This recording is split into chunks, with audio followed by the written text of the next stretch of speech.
Saya ulangi. Assalamualaikum warahmatullahi wabarakatuh.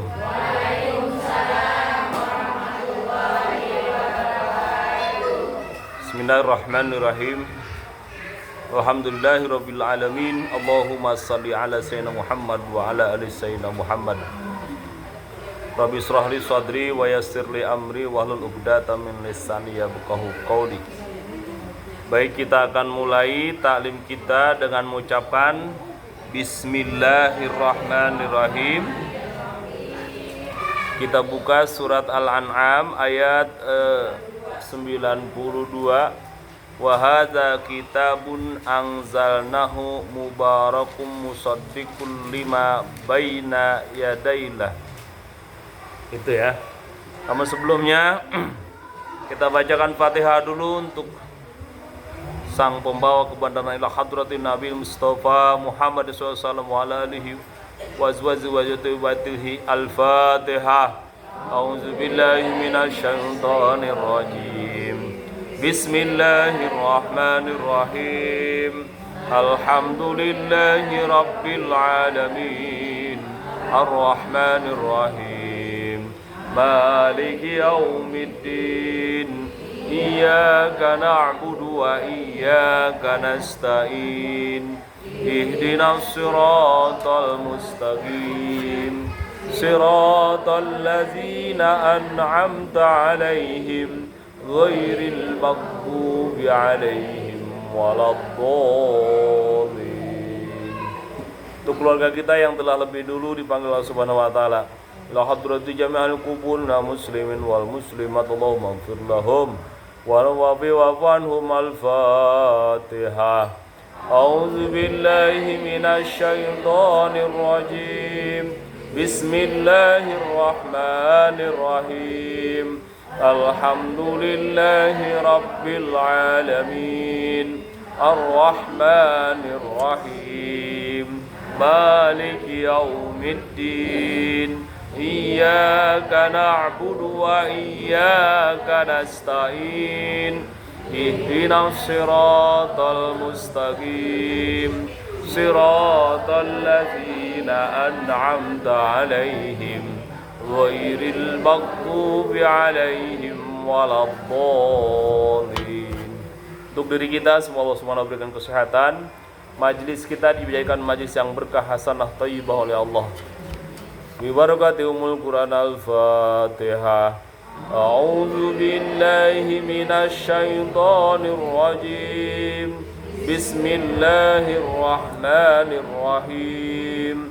Alhamdulillahi rabbil alamin. Ar-Rahmanir Rahim. Maliki yaumiddin. Iyyaka na'budu wa iyyaka nasta'in. Ihdinas siratal mustaqim. Siratal ladzina an'amta 'alaihim ghairil maghdubi 'alaihim waladdallin. Amin. Rabbighfir lana wa liwalidayna. Amin. Kita baca. A'udzu billahi minasy syaithanir rajim.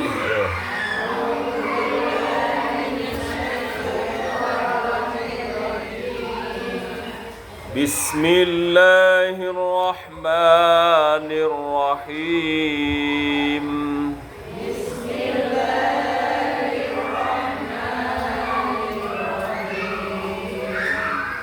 Wa hadza kitabun anzalnahu mubarakum musaddiqul ladzi baina yadayhi.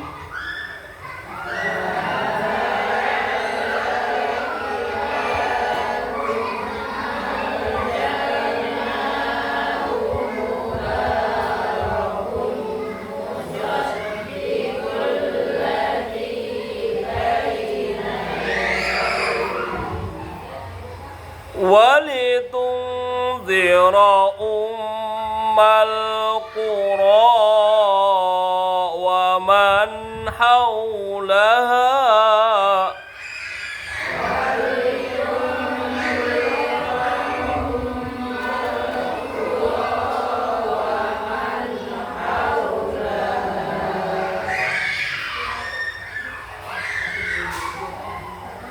والذين يؤمنون بالآخرة يؤمنون به وهم على صلاتهم يحافظون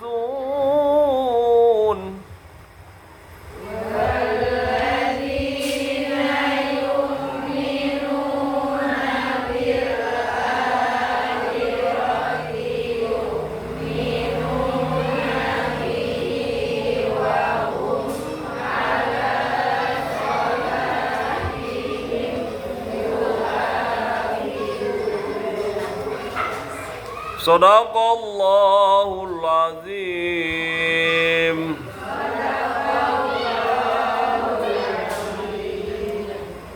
Allahumma rahamna bil waj'al lana imama wa nuran wa huda wa Allahumma zakirna nasina wa'allimna minhu ma jahilna warzuqna tilawatahu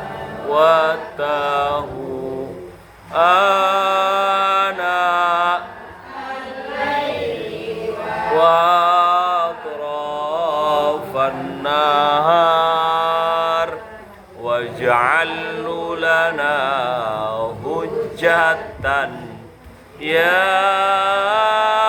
rabbal. Ikutin bismillahirrahmanirrahim. Wa hadza kitabun, dan kitab ini angzalnahu, telah aku turunkan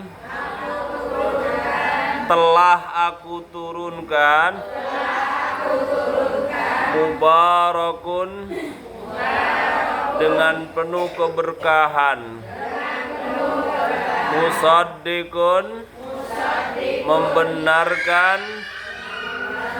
membenarkan allazi baina yadaihi, kitab-kitab terdahulu, walitunzira, dan sebagai pemberi peringatan, umul qura, pada ahli kota. Umul qura itu penduduk kota ya, ibu kota kalau bahasa kita mah. Waman haulaha, dan di sekitarnya, sekitar kota. Walladzina yu'minuna, dan orang-orang yang beriman bil akhirati, kepada hari akhir,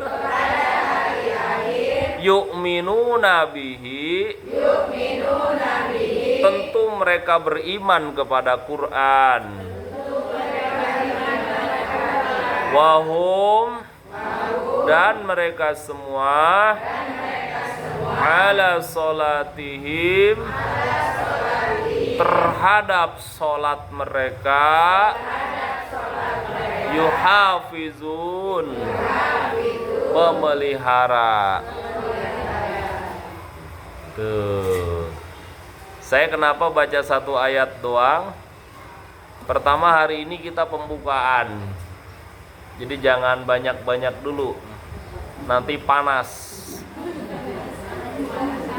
Iya, kebanyakan oleng. Apalagi sudah lama belum ngaji, tiba-tiba ngaji.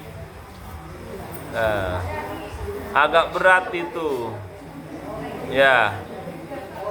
Kalau udah biasa dinasehatin, kalau terus dinasehatin, resep akan ada kerinduan terhadap nasihat. Tapi kalau udah lama nggak pernah dinasehatin teh jadi pengen ngelawan bae sama nasihat. Emang begitu rumus dunia mah. Maka jangan banyak-banyak dulu, dikit dulu. Ya, coba kita bahas. Kenapa ayat berikutnya belum saya baca? Kita siapkan buat Jumat yang akan datang. Ayat berikutnya itu karena ada orang zolim yang mengaku-ngaku mendapat Quran. Maka ayat yang kita baca di awal ini, hadza Qur'anun wa hadza kitabun ay Qur'anun. Ini adalah kitab. Kitab yang kita pegang ini Al-Qur'an. Ya. Ini adalah kitab dari Allah. Siapa yang menurunkan? Anzalnahu, kata Allah. Aku telah menurunkan kepada kalian. Anzalnahu, Allah yang berfirman, aku telah menurunkan kepada kalian. Quran ini apa? Penuh berkah. Barakatun, penuh berkah. Ya. Nggak ada yang lain berkah. Berkali-kali saya pernah bahas di sini, bahkan di majelis subuh, orang Israel itu membombardir Palestina dengan ingin menaklukkan dunia. Mereka sedang mencari yang namanya tabuk Sulaiman. Satu peti, tabuk itu peti, Bu. Ada segede gini makali. Saya belum pernah lihat. Isinya itu satu bajunya yang pernah diusapkan ke Nabi Yakub, ayahnya Nabi Yusuf itu. Jadi Nabi Yakub itu saking nangis baik setiap hari, menangisi Nabi Yusuf sampai matanya itu hilang hitam-hitamnya, tinggal putihannya doang. Lah otomatis orang bisa ngelihat, buta kalau bahasa kita mah. Tapi begitu diusapin sama tuh bajunya Nabi Yusuf, langsung bisa melihat. Nah, baju itu tuh. Kedua, sorbannya Nabi Yusuf. Sorbannya Nabi Yusuf itu yang ketika diusapkan ke mata Siti Julaiha, mata Julaiha yang usianya 75 ke sono, tiba-tiba seperti orang yang usia 17 tahun dalam pandangannya. Terus diturunkan tuh sorban Nabi Yusuf itu kepada Julaiha. Begitu diungkap atau begitu diambil, Julaiha berusia 17 tahun. Nah, sorban itu di dalamnya tuh. Apalagi isinya? Nah, Bunda Maria atau Nabi Siti Maryam ketika tinggal di mihrab, pamannya Nabi Zakaria kan dakwah terus keluar, nyebarin agama. Lupa ngasih makan. Begitu pulang masuk ke mihrab, ke kamarnya Siti Maryam, itu banyak makanan. Banyak apa? Banyak makanan. Ditanya itu makanan dari mana? Dia tunjuk, ono yang bawa no. Pas dilihat Jibril. Oh, berarti dari surga. Ini saya ngomongnya bahasa Cibitung ini mah. Nah, pernah juga agak ngeyel. Murid-muridnya Nabi Isa pengen menunjukkan mukjizat. Pengen dikasih makan makanan dari surga. peristiwa muridnya Nabi Isa pengen makanan-makanan dari sorga, itu sampai diabadikan di dalam Al-Quran. Suratnya Al-Maidah. Apa artinya Al-Maidah? Hidangan, meja makan yang isinya banyak makanan. Itu Al-Maidah artinya. Kalau ibu ngomong di bahasa Arab, aina ta'am fil maidah. Di mana makanan? Tuh di meja makan. Fil maidah. Al-Maidah itu artinya meja makan yang sudah ada hidangan makanannya.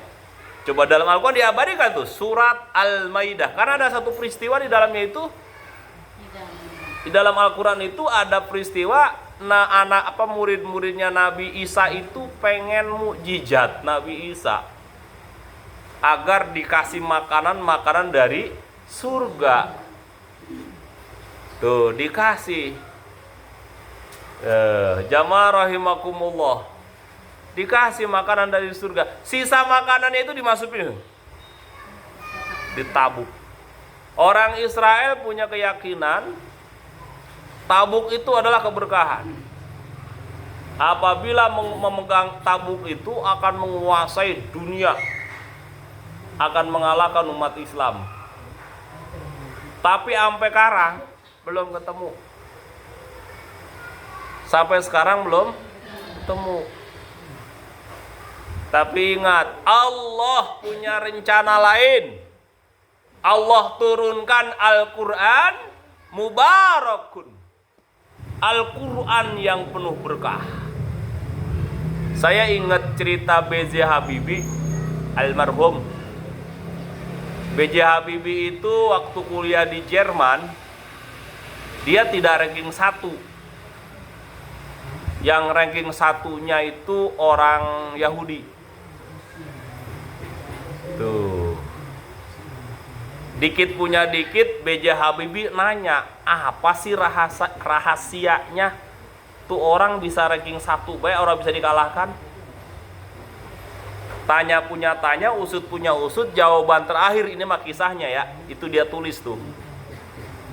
Kata si itu orang Yahudi, aku membaca kitabmu setiap pagi. Aku membaca kitabmu orang Islam setiap pagi. Tuh. Karena dia percaya Al-Quran ini keberkahan datangnya dari sumber yang satu.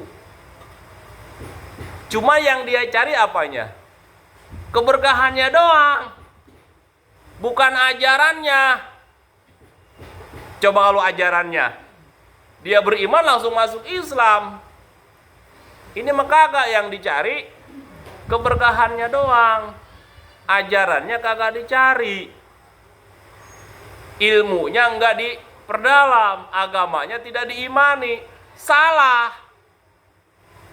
Zaman kita juga mulai ada loh Bu, orang zaman kita nih ngaji ke sono ke sini, datengin kiai-kiai sepuh, yang dicari apanya doang? Berkahnya doang. Datang ke kiai, kiai saya ini pengen usaha, mau dagang, minta doa dan berkahnya. Doa pakai bismillahirrahmanirrahim. Amin. Udah kan? Udah pulang. Percaya dengan berkah kiai, percaya. Cuman ngaji kagak, taklim kagak, sholat juga kagak. Banyak loh kayak gitu. Kalau diajak ziarah kemana dia ngikut? Kemana? Ziarah ke sampai ke ujung pulau Indonesia ikut ya. Pokoknya asal majelis taklim buka, siapa ikut ziarah paling dulu daftar. Giliran diajak ngaji, mundur. Orang pas ziarah paling dulu. Nah ini ada orang kayak gitu Bu. Orang Yahudi rata-rata kayak gitu. Ya, orang Yahudi tuh tempat-tempat bersejarah yang berkah itu dia kejar itu. Agamanya nggak dicari, agamanya nggak dipelajari. Jadi pengen dunianya doang, pengen dunianya doang. biar hidup kaya, gampang usaha, harta berlimpah. Ya gitu doang standarnya. Agamanya nggak dipakai. Itulah yang menjadikan tersesatnya semakin jauh. Mereka tahu Al-Quran itu berkah, dia baca. Bahkan di kampung mah ada, Bu, saking percayanya dengan Al-Quran berkah, dia beli Al-Quran disimpan di lemari buat nyimpen duit. Saya tanya, di mana duit disimpan? Di dalam Al-Quran. Oh keren, supaya apa? Kagak diambil sama tuyul. Parah ini. Ya Allah. Tapi emang bener sih. Cuma kan, ya Allah, kita mau orang Islam gitu loh, Bu. Ketika ditanya, hai kamu umat Islam, apa kitab sucimu? Al-Qur'an. Udah dibaca, udah dipelajarin. Lah di mana jadi kitab suci kalau belum dipelajari, belum dibaca? Allah singgung itu. Orang yang menganggap kitab sucinya tapi nggak pernah dibaca, nggak pernah dipelajari, seperti seekor keledai membawa-bawa kitab di punduknya. Ditanya tuh keledai, hei keledai, apakah kau mulia? Ya mulia. Kenapa? Aku bawa kitab. Bisa baca? Lah ora. Lah keledai. Tuh, seperti itu. Ngaku mulia tapi ajarannya tidak dipelajari. Nah maksud saya di majelis ini tidak seperti itu kita. Jangan sampai kayak gitu, kita ngakunya umat Islam, Al-Quran aja nggak pernah dibaca. Lebih parah lagi, nggak pernah dipelajari.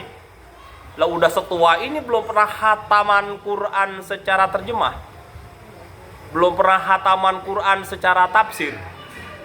Nah ini ya, jamaah rahimakumullah, kita akan coba. Hadza kitabu anzalnahu mubarakun. Mubarakah, berkah. Makanya ada doa-doa Al-Quran tuh berkah, harus yakin kita. Apapun yang difirmankan oleh Quran itu berkah. Ya, di dunia selamat, di akhirat selamat. Nggak usah takut kelaparan orang bawa Quran mah. Nggak usah takut miskin. Nggak usah takut usaha kagak laku, tebang ngaji setengah jam, tutup toko sebentar. Alhamdulillah apa orang ditutup? Alhamdulillah, kenapa? Ada yang gantiin. Alhamdulillah. Cuma sebentar doang. Untuk apa? Untuk mengkaji Al-Qur'an. Nah, jangan sampai takut banget temannya sama rezeki hilang. Nggak usah khawatir. Lanjut. Musaddiqul lima, musaddiqul ladzi baina yadai. Al-Quran itu membenarkan kitab-kitab terdahulu. Apa sebelum Al-Quran? Ada Zabur, ada Taurat, ada Injil, ada Suhuf. Apa? Suhuf. Suhuf itu selembar-selembar turunnya. Setiap nabi beda-beda dapatnya. Kalau yang dapatnya segeblek kitab, Zabur, Taurat, Injil, dan Al-Quran. Kalau yang lain mah nabi-nabi kayak Nabi Adam, Nabi Sulaiman, Nabi Nuh. Itu mah selembar-selembar dapatnya, wahyunya orang banyak. Sesuai keadaan dan kebutuhan masyarakat sekitar. Karena kan umat zaman dulu nggak kayak sekarang. Sekarang mah siapa yang mau ikut jarah, list lah bisa ngebrodol. Zaman dulu, sholat ya apa? Susah. Jadi cukup. Ya, kalau masyarakatnya pertanian, berarti petunjuk hidupnya petunjuk hidup pertanian. Belum ada industri, belum ada industri, belum. Pertanian, nelayan, ya. Tapi kalau misalkan arsitektur udah ada. Arsitektur dari zaman sebelum udah ada. Ya, jamaah rahimakumullah. Sebetulnya Bu, kita dengar seorang raja namanya Fir'aun. Kita bayangkan raja kaya. Bener gak? Hartanya di mana-mana. hidupnya itu Bu sebetulnya lebih bahagia ibu ketimbang Firaun. Dari mana Ustadz ngomong kayak gitu? Sekarang kita lihat dari tempat tidurnya aja.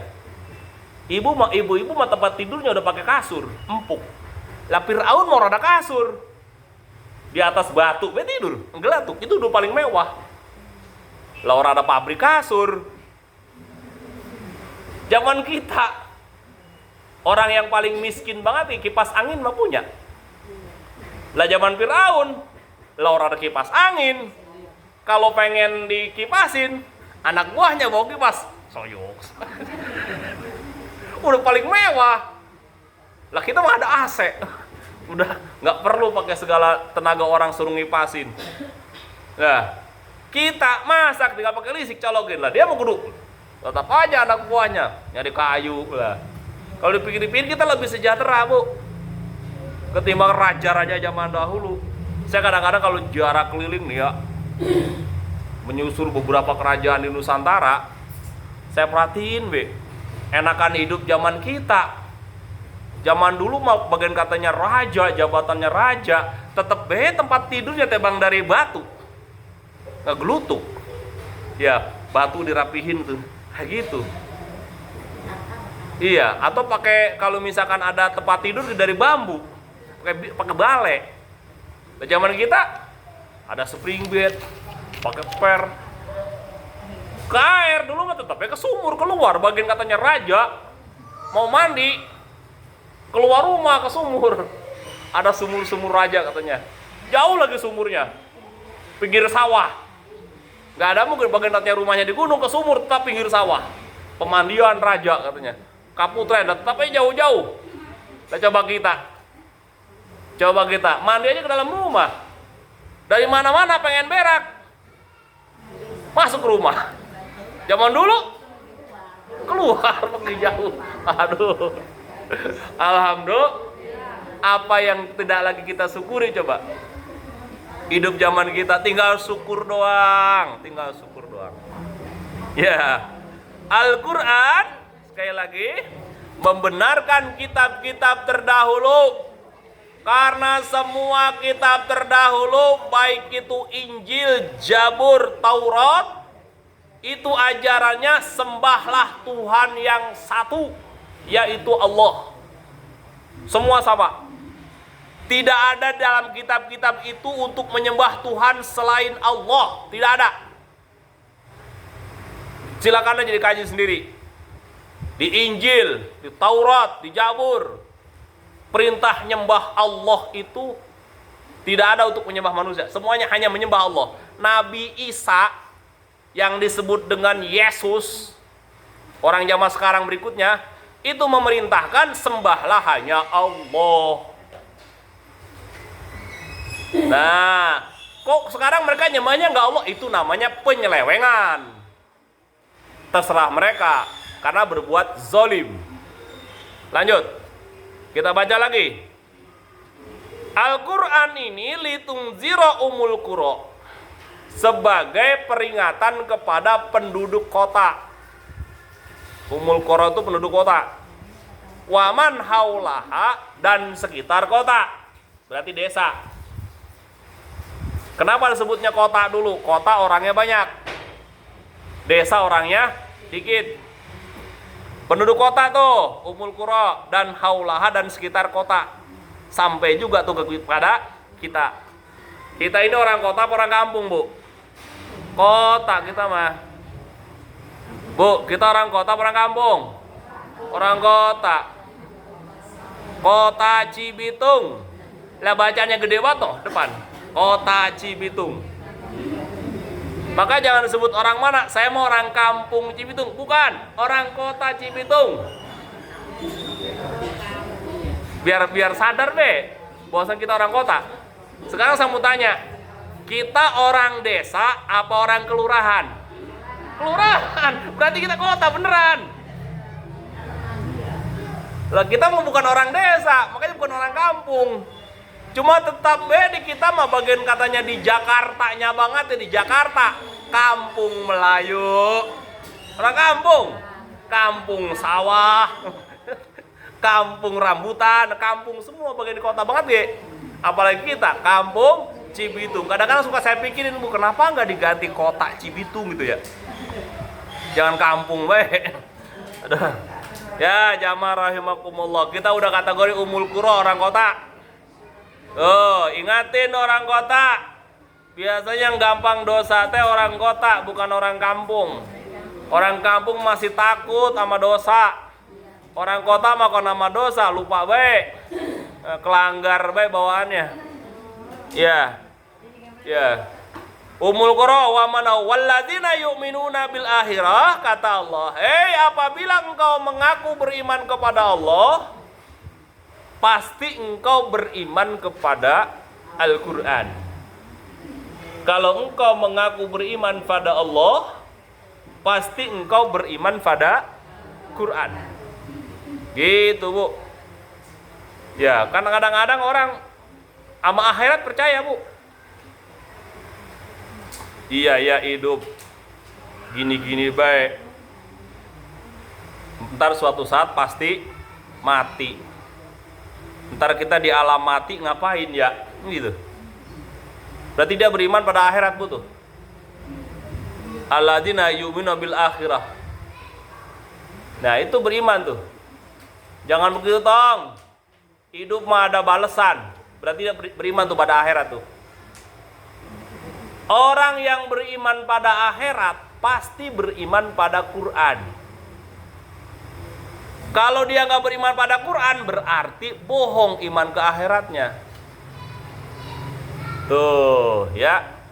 Terus kalau mereka beriman pada Quran, wahum ala sholawatihim yuhafizun, pasti terhadap sholatnya mereka pelihara.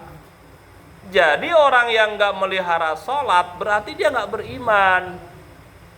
Ibu nyuruh sholat biar sama orang lah, orang kagak beriman lah mau bakal sholat. Kayak kemarin bulan puasa, bagian saya teriak-teriak ke depan ibu-ibu tuh, banyak banget ibu, Bu, puasa ya, puasa. Diem, be. Begitu saya keliling, orang pada puasa sekampung. Lagi saya pikirin, be, ngapa ya? Giliran zakat fitrah mah pedulu-dulu pengen dapat. Kenapa giliran di puasanya pada ora? Dalam hati saya pikirin, be. Saya kan keliling kalau sore lah, jam 5 sore udah pada ngeriung makan. Ada di sekitar kita. Lah begini-begini Ustadz Embling ini mah. Iya. Keluarnya tanpa pakai pakaian Ustadz. Ayo, be, keliling. Lah, gini kan pada makan siang semua orang. Orang malu-malu pisan padahal masih bulan puasa. Iya. Ya Allah, oh berarti belum iman. Belum iman. Ditanya, Ki, kenapa orang puasa? Gua kalau puasa lapar, tong. Lah sama, Ki, saya puasa mah lapar. Gua kalau puasa perut gua sakitnya. Tuh, oh berarti ndak iman. Padahal mati dalam kondisi puasa jihad.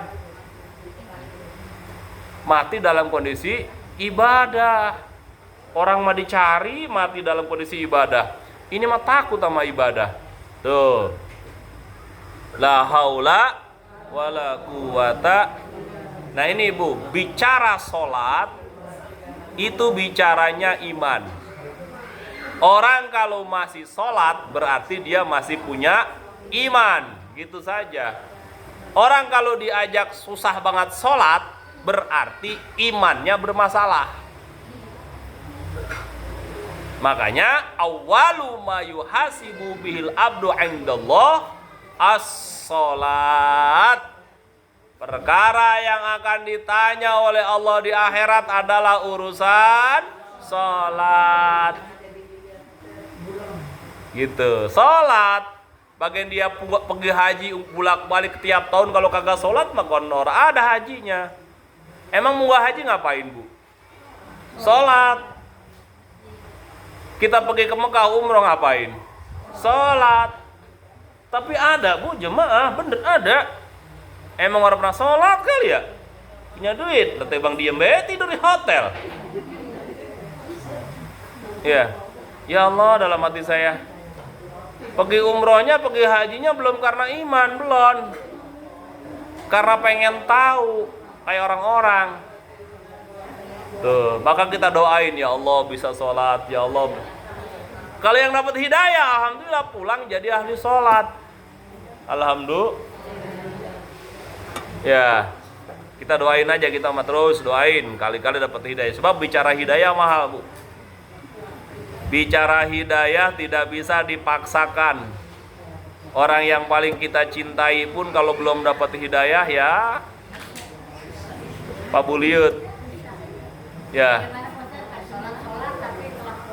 Iya belum. Sholatnya belum tanha anil fahsya wal munkar. Iya masih STMJ. Sholat terus maksiat jalan. Iya. Sholat mas sholat tapi masih berbuat zolim. Berarti sholatnya belum sampai kepada hakikatus sholat. Sholatnya baru fa'alus sholat, bukan akimus sholat. Sebab kalau orang yang sudah akimus sholat sampai kepada tanha anil fahsya wal munkar, itu sederhana. Kita sudah bisa sampai ke sana belum? Misalkan begini, ibu-ibu keluar nggak pakai kerudung, kuduna mah izin. Kunaon saya ahli sholat. Kunaon keluar bumi teu pakai tiung era izin. Izin ka saha? Kalau ulah ka ustad. Ustad mah ibu mau pakai kerudung kek, kagak kek urusan ibu. Udah mau dilirik ini mau udah tua. Apa yang mau dilirik coba? Nih, aduh izin aya Pak Ustad cenah. Ari ka Allah tuh izin. Ari ka Ustad izin. Masya Allah. Udah ujung-ujungnya ribet Ustad kalau main. Jamaah rahimakumullah. Harusnya malunya sama Allah. Nah itu. Jadi kesana larinya. Nah, orang kalau dia sholat tanha anil fahsya, mau berbuat maksiat dia malu mau berbuat maksiat. Kenapa? Saya kan tukang sholat. Isin bisi sholatna leungit. Pahala sholat yang sudah kita tulis bertahun-tahun tiba-tiba hancur gara-gara satu kali maksiat. Hati-hati, bisa hancur tuh, kasihan. Dari nol lagi kita ngumpulin lagi, kan rugi ibu. Jangan disalah. Kadang-kadang kita belajar hanya cara sholat, pahala sholat, banyaknya pahala, tanpa belajar dosa apa yang bisa menghapus pahala sholat. Nah itu nggak pernah dikaji. Berapa banyak banget dosa-dosa yang menghapus pahala sholat. Salah satunya aral. Tahu aral? Ngerti aral tuh? Naon si aralnya? Deh ningali batur mah geuning-geuning hirup teh ngeunahnya. Saya mah kieu-kieu wae ti baheula. Teu adil hirup teh tah. Aral. Padahal nikmat Allah udah dia berikan kepada dia banyak banget. Masih kurang tumarima cek orang Sunda mah. Kurang tumarima. Naon anu dipasihan Gusti Allah ka urang sararea masih kurang tumarima. Geus dipasihan sehat can ibadah. Geus dipasihan berkah can syukur. Tos dipasihan sagala wae ayana masih keneh nyengkel hatena. Syukurna kurang. Nauzubillah min. Tuh, itu jangan dikira tidak menghapus pahala itu. Ada lagi, ada banyak. Ngobrolin perkara dunia di dalam masjid. 40 tahun pahala dihapus. Ya, ngobrolin bisnis. Makanya saya mau wanti-wanti nih ibu-ibu, kalau mau jual kerudungan jangan dalam masjid. Bayar piutang, bayar-bayaran itu dalam masjid tidak boleh. Tijaroh itu tidak boleh di dalam masjid. Keluar masjid dulu. Jangan di dalam masjid. Transaksi kalau bahasa kita mah. Ya, dulu mah transaksi langsung. Sekarang orang coba bu, transaksi kan pakai HP, nggak sadar dia. Ya, karena kan transaksi bisa pakai HP. Nggak sadar masih dalam masjid. Tolong transfer, oke. Itu tuh perkara dunia sebetulnya. Jangan dalam masjid. Ya, dulu mungkin transaksi ya dibayar langsung. Ya, abi pasikeun artosna, abi tampi barangna. Di dalam masjid mah dihapus pahala kita 40 tahun. Nauzubillah min. Hal-hal yang kayak gitu kita kudu tahu tuh. Jangan sampai pahala kita udah kita tumpuk banyak-banyak, hapus di dalam hanya beberapa menit. Nauzubillah min. Nah, bagaimana caranya Ustadz? Perbanyak istighfar. Perbanyak istighfar. Astaghfirullahaladzim. Tuh.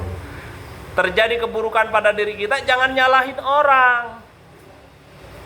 Istighfar, astaghfirullahaladzim. Ini mah kalau ada terjadi keburukan kepada kita, yang dicariin siapa penyebabnya? Kenapa saya begini? Orang lain dicariin, padahal dirinya yang salah.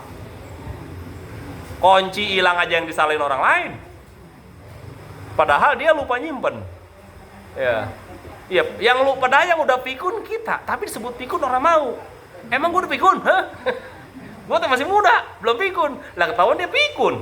Tuh, belum bisa numarima belum.